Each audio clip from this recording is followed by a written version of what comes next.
Hello, and welcome to a sneak peek of Darling Fetch the Battle Axe, a podcast made by nerds for nerds, where every week I'm joined by two guest nerd fighters as we talk about anything and everything, except the chosen topic. Please enjoy this visual edit made by nerdfighter Sophie Waldron. I don't know how it works for you guys, but we submit our applications between September and January to the university and colleges admission system. Last year of school? Yeah, during our last year of school between September and January. And then, so you put down your 5 choices, and then we get our results, and then if you've got good enough results for your first choice, you go to that university. If you've got good enough results, not for your first, but for your second choice, you go to that university. If you've not got good enough results for any of them, then you go through clearing, where you just phone around and say, have you got a place, have you got a place, have you got a place, until someone lets you in. So come back to the incredulous face you were pulling. Oh my goodness. 5 choices. Okay, yes. So here's how college works in America. Okay, so you can get early admission where you have to submit your applications earlier, around usually the summer of your senior year, which is your last year. So you can start applying as early as like June. And you apply usually anywhere between like June and February, depending on your school, because more prestigious schools have earlier cutoff dates usually. And I don't understand why we do this. You have to pay for your applications to send to these, and it's usually about $50 an application. So we pay £25 for UCAS. That's all of it. That's 5 applications.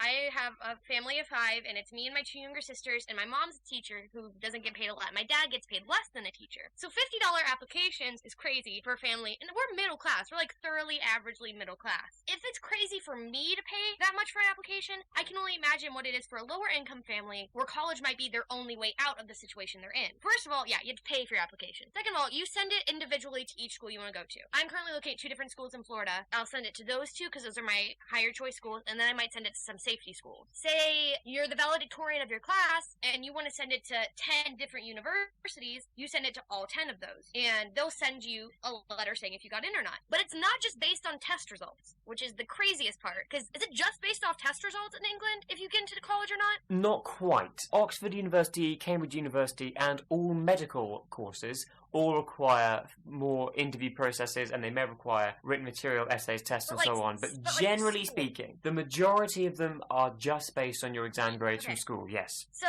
here, we still have, there's essays with your application, and you fill out a bunch of questions about yourself, and you do short answers and long answers and all this stuff. And if you're going to a really good school, you're probably going to do an interview. But also, you getting into that school or not is not just based off your test scores. I'm really good at standardized testing, so I get really high standardized testing grades. But I don't do sports because I have medical issues. I haven't got, last year I got I didn't get great math grades. All these things affect if you get in or not. So, because I don't do sports, a college might say I'm not well-rounded enough, and they won't let me into their college, which is crazy. It's based on everything you do. So it's based on your extracurriculars. It can be based on your family background. Schools have to have certain amounts of kids in each category. So if I'm Asian, I might get into that school over someone else because they need to fill up that minority who get in. So there's so many factors that go into whether you get into college or not that aren't just what you've done academically. You could have got all A's your entire life, and you might have got great test scores, but you might not get in because you're not well-rounded enough because you didn't do a bunch of extracurriculars. Let me tell you what goes on a UCAS form. This is the single form that's submitted to all universities for all your courses. You put, obviously, all your personal details. You write a 4,000-character personal statement, which is barely more than a page of A4. You submit your exam results from your GCSEs, from your first half of A-levels, and your predicted grades from A-levels. Sometimes, occasionally, a university like Oxford or Cambridge will send you an extra questionnaire, and they might interview you as well. But generally, what's on the UCAS form is it. That's all you need. Oh my God. That's all you do. That's all you submit, and you pay 25 quid for that. So wake up, America. Yeah. What is this? College here just costs a lot more, from what I understand. It costs an insane amount. College, especially in America, is seen as a necessity, but priced like a luxury.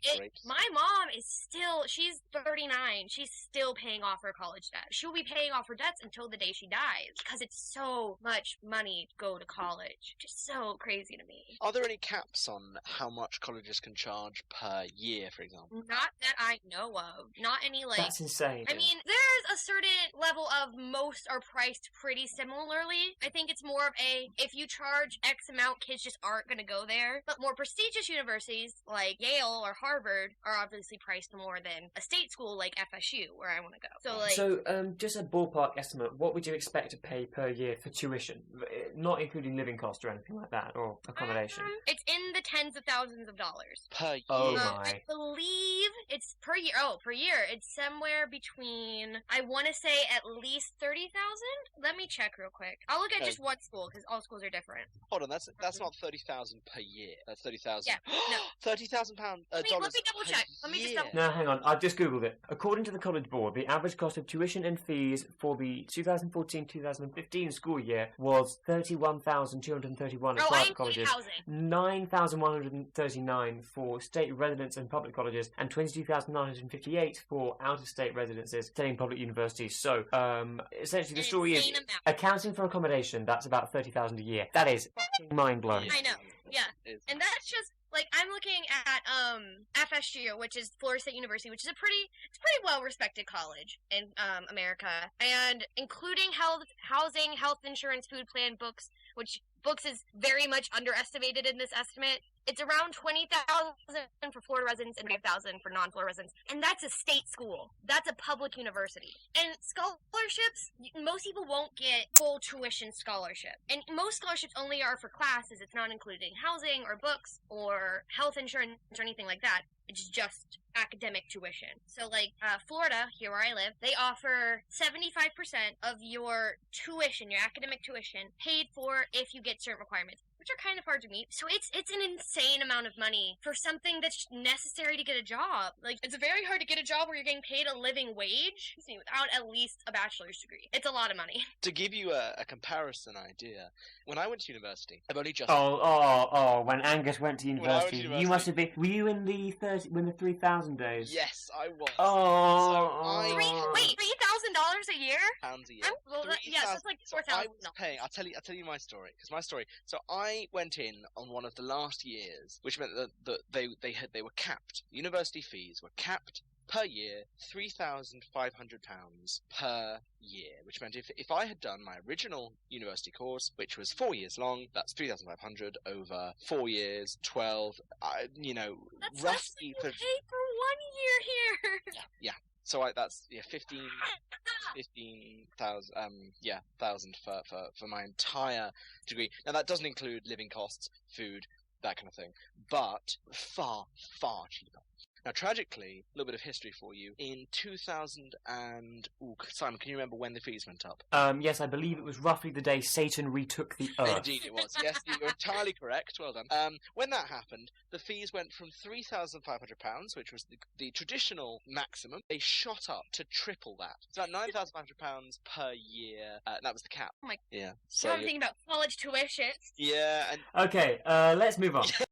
Thank you for watching. To check out the full podcast, search for Darling Fetch the Battle Axe on iTunes or visit darlingfetchthebattleaxe.libsyn.com. Also, if you would like to take part in this podcast, please follow the indicated link below and fill in the form. You will be added to our system, oh yes, we have a system, we're very professional, and considered for future episodes. See you soon and DFTBA.